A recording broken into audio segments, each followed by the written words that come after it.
everyone, and thank you so much for joining me on today's segment of Financially Fit with Katie. So today what we're going to be discussing is working remotely. And I'm going to go through some tips that are going to help make your life a little bit easier if you are currently one of the many Americans right now that are working remotely. So the first tip is going to be to set up your workspace. So what you're going to want to do is try to designate a specific area where you are going to have the minimal distractions. This could be a spare bedroom, this could be the dining room, it could even be the kitchen. The biggest thing is whether it's your family, if you have roommates or other family members, you want to let them know, look, this is where I am going to be working for the day or for the week or, over this time period. You want to let them know just so that they can be reminded and respect you as you're going through the day working. That right there is going to allow you hopefully to have the least amount of interruptions or distractions throughout the day. The second tip that I want to go through is pay attention to your time. So if you were still going to your office and, your hours might be 8 to 4, or maybe you're working 9 to 5, and maybe, you get little breaks or you have a lunch hour. You want to make sure when you're at home that you are still going by a schedule like that. It's very easy right now through this whole stay-at-home orders and through the quarantine to maybe work later hours or work into the nighttime and you're maybe working straight through the day and you're not taking any breaks.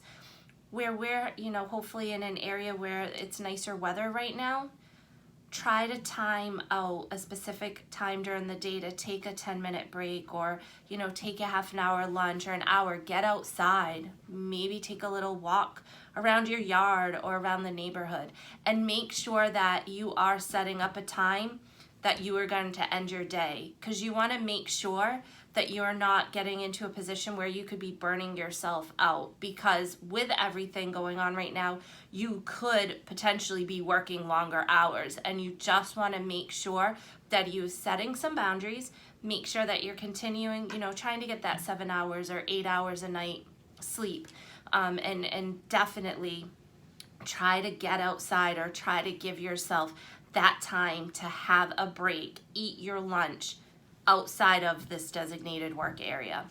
So the number 3 tip I'm going to say is still want to communicate with your team. So, if you were in an office environment and you were part of a specific team, you want to make sure that you are still communicating with your teammates. Now, some businesses, depending on the size of the company, they may actually already have set up some type of internal messaging system. So whether they're using a Google Hangout, Troop Messenger, maybe Spark, you just want to make sure that you are checking in with each other so that they know what you're working on and you also know what your teammates are going through. Now another thing is maybe it's not through messaging. Pick up the phone. I am the first one, and clients can probably tell you, or even friends, I get so busy during the day that sometimes even the task of sitting down and trying to draft an email as a follow-up to someone, I feel like it takes so much time. I might be from the old school, but I'll pick up that phone and call, because you might be able to just do a quick check-in over 5 minutes, and that could potentially save you time of actually having to draft through a message, or maybe through one of these messengers you start communicating. That could also over time become a cause of a distraction. Another thing that you want to do is make sure that you create a system that you can share docs. So, again, through the COVID, and I'll be discussing this in a later video, there have been more issues of fraud out there. So you want to make sure that you have some type of system set up that you can share documents securely. So whether or not, you might do things through Dropbox or Google Docs. Now, some email systems already have built-in encryption, so you might be able to share docs that way, and they'll automatically be secure and set up so that a password needs to be created. But this is just something that you definitely want to make sure is set up, and depending on the business that you're in, they may already have these protocols set up, so you'll want to just make sure that you're up to date on that. Another thing that I can't stress enough is probably dress professionally. You know, I'm sure in the beginning of the pandemic, and I will admit that I was like that too. I mean, we were under some really stressful times, and really that has not changed. I mean, there's still so much uncertainty set up with everything that's going on.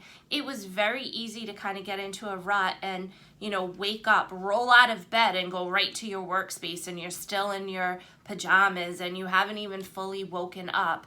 If you can get yourself up and, you know, change your clothes and make sure that, you know, you are set up in a way that you feel like, hey, I'm at work. Because we all know you wouldn't go to an office and still be in your pajamas. You just want to make sure that you are setting yourself up in a way that in your mind, mindset is a huge thing. And I'm sure I am going to be covering that in multiple different areas as we continue with my videos. Mindset can create your whole day, and how you wake up and how you set yourself up, even within that first 10 minutes, you know, whether it's hitting the snooze button for an hour because you know you are working from home and you don't have that long commute. Some of these things can really control your day. So if you can, you know, get in that mindset that, yes, I'm working from home, but you know what, I'm still working, that will go a long, long way.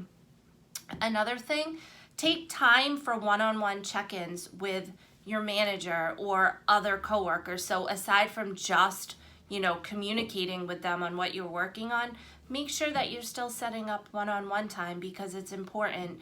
You want to make sure that, you know, everyone's on the same page and there's no you know, miscommunication, because that's very easy right now and could happen.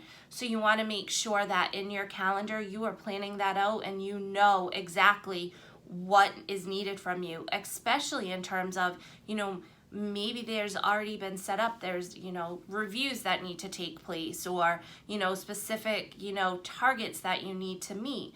You want to make sure that you still know what those are. So setting up that time for your check-in is going to be very important. And then the last tip that I'm going to go through is ask for feedback. You know, check in and ask your manager, you know, if you are working as part of a team, you know, how am I doing? Are there other things that I should be doing?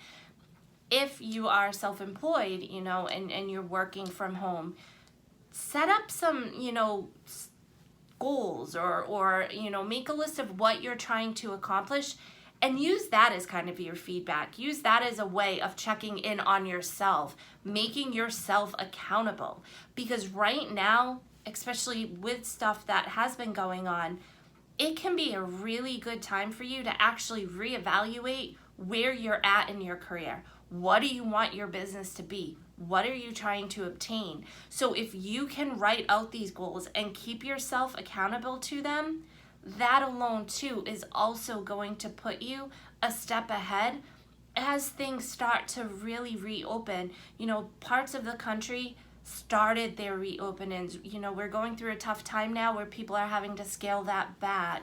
So we're still in a very uncertain time, and the stay at home, you know, work remotely is going to be there probably for quite some time. So the more that you can kind of go through this and really try to stick to some of these tips, that's going to help you a long way as we continue on. Thank you so much again for watching this video. You know, if you have not subscribed to the channel, if you could do so, that will just really help as I continue to get content out. And also with subscribing, you will be notified as additional content has been uploaded. So thank you all very much, and remember, stay safe, and I look forward to seeing you next time.